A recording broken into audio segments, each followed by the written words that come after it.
मैं doctor Ramesh Sharma, LBS government college Kotputli. आज हम BSc पार्ट सेकंड के बॉटनी में जो जिम्नोस्पर्म्स का पेपर है, इसके जनरल कैरेक्टर्स की बात करेंगे। जिम्नोस्पर्म्स हमने पहले लेक्चर में देखा था इनके बारे में कि अनावृत बीजी हैं और इन्हें अनावृत बीजी क्यों कहा जाता है। अब आगे हम इसके जनरल जो कैरेक्टर्स हैं, इनके जो रूट, स्टेम और लीफ के कैरेक्टर्स हैं उनके बारे में बात करेंगे। तो सबसे पहली जो चीज़ है वो जिम्नोस्पर्म जो भी हैं वो सारे एवरग्रीन होते हैं, मतलब सदाहरित होते हैं। इनके ऐसा नहीं है कि इनके पत्ते झड़ते नहीं हैं, पर पत्ते झड़ते रहते हैं और लगातार नए निकलते रहते हैं, इसलिए ये सदाहरित पादप हैं। इन पे पत्तियाँ हमेशा उपस्थित रहती हैं। दूसरी जो चीज़ है वो जो इनका मुख्य पादप है वो स्पोरोफिटिक होता है या बीजाणुद्भिद होता है, और इस पादप के अंदर जड़, तना और पत्ती तीनों चीज़ें पाई जाती हैं। तो स्पोरोफिटिक प्लांट बॉडी है जिसमें जड़, तना और पत्ती पाई जाती हैं। अब हम जड़ की अगर बात करें तो जो इसमें मुख्य जड़ होती है वो टैप रूट होती है या मूसला जड़ होती है, जो बहुत अधिक शाखित होती है। इसके बाद कुछ पादप ऐसे हैं जिनके अंदर एक और प्रकार की जड़ पाई जाती है जिसे कोरिलॉइड रूट कहा जाता है। कोरिलॉइड रूट में जड़ के अंदर सहजीविता पाई जाती है, सिम्बायोसिस पाया जाता है, और इसके अंदर शैवाल उपस्थित होता है। सामान्यतया जो नॉस्टॉक या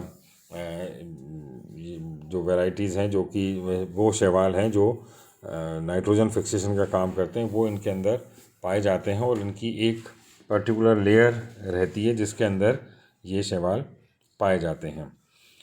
अब अगर हम तने की बात करें तो तना ऊर्ध्व होता है, इरेक्ट।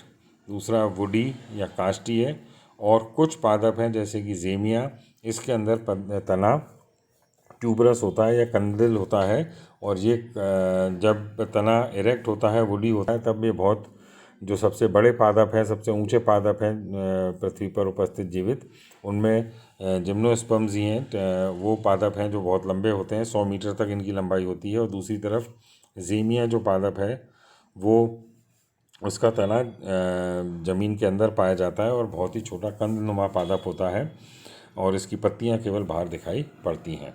तीसरा, हम पत्तियों की बात करते हैं तो पत्तियां इसमें या तो सभी पत्तियां एक प्रकार की होती हैं, मोनोमॉर्फिक, या पत्तियां दो प्रकार की हो सकती हैं, डाइमॉर्फिक। अगर डाइमॉर्फिक पत्तियां हैं तब उनमें पहली जो पत्ती है वो स्केल लीफ या शल्क पत्र होगा, और दूसरी पत्ती हरी पत्ती या फोलिएज लीफ होगी। और जब एक ही प्रकार की पत्तियां उपस्थित हैं, मोनोमॉर्फिक, तो सभी पत्तियां फोलिएज लीफ होती हैं। फोलिएज लीफ जो है वो हरी पत्तियां होती हैं जिनमें प्रकाश संश्लेषण या फोटोसिंथेसिस होता है, और स्केल लीव्स के अंदर हरी पत्तियां नहीं होती हैं ये। जाइलम और फ्लोएम की अगर हम बात करें तो जाइलम के अंदर यहाँ पर वेसल्स एब्सेंट होती हैं, वेसल्स नहीं पाई जाती, वाहिकाएं अनुपस्थित होती हैं।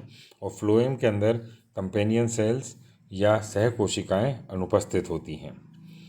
सभी पादपों में, सभी जिम्नोस्पर्म्स के अंदर सेकेंडरी ग्रोथ पाई जाती है, द्वितीयक वृद्धि होती है, और द्वितीयक वृद्धि के हिसाब से इनकी जो कास्ट है या इनकी वुड जो है उसको दो प्रकार में बांटा गया है, एक मेनोजाइलिक और एक पिक्नोजाइलिक। इन दोनों में क्या फ़र्क है अगर हम देखें इन दोनों चित्रों में, तो दोनों डायग्राम्स के अंदर हमें कॉर्टेक्स भी दिख रहा है, पिथ भी दिख रहा है, और वुड भी दिख रहा है। वुड का मतलब द्वितीयक जो जाइलम बना है, सेकेंडरी जाइलम, वो है। पर अगर हम मेनोजाइलिक के अंदर देखें तो यहाँ पर हमें कॉर्टेक्स बहुत बड़ा है, सुविकसित है, और बीच में जो पिथ है वो बहुत सुविकसित है, और यहाँ पर वुड या सेकेंडरी ग्रोथ, जो सेकेंडरी जाइलम बना है, वो बहुत कम है। दूसरी तरफ पिक्नोजाइलिक में अगर हम देखें तो यहाँ पर जो कॉर्टेक्स है और जो पिथ है, पिथ बिल्कुल बीच में दब गई है, कॉर्टेक्स बिल्कुल बाहर में दब गया है, और तने का मुख्य भाग जो है वो वुड से या सेकेंडरी जाइलम से बना हुआ है। तो इस प्रकार इन दोनों वुड के अंदर अगर हम फ़र्क देखें तो वो ये है कि द्वितीयक वृद्धि दोनों के अंदर हो रही है, पर मेनोजाइलिक के अंदर द्वितीयक वृद्धि बहुत कम हो रही है, इसलिए तने का अधिकांश भाग पित्त और कॉर्टेक्स ने कवर कर रखा है, और जो सेकेंडरी जाइलम में उसकी मात्रा बहुत कम है।